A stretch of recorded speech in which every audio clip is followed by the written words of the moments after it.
শুরু করে দিয়েছি। দাদা এদিকে কাবলি ছোলা ভিজাচ্ছে গরম জলে। আজকে চানা পনির আছে।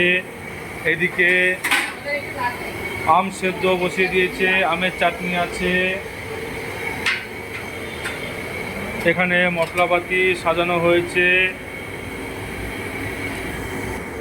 এখানে সবজি কাটা হচ্ছে, এখনো সবজি আসেনি, শুধু টমেটো, কাঁচা লঙ্কা, লেবু এসেছে। আজকে এখানে 350 লোকের রান্না হবে।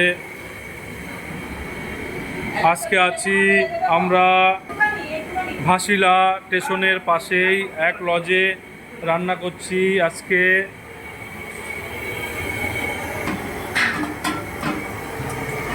আম সেদ্ধ হচ্ছে।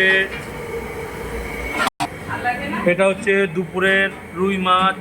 দুপুরে মুসুরির ডাল আর রুই মাছ রান্না হবে 50 জনের।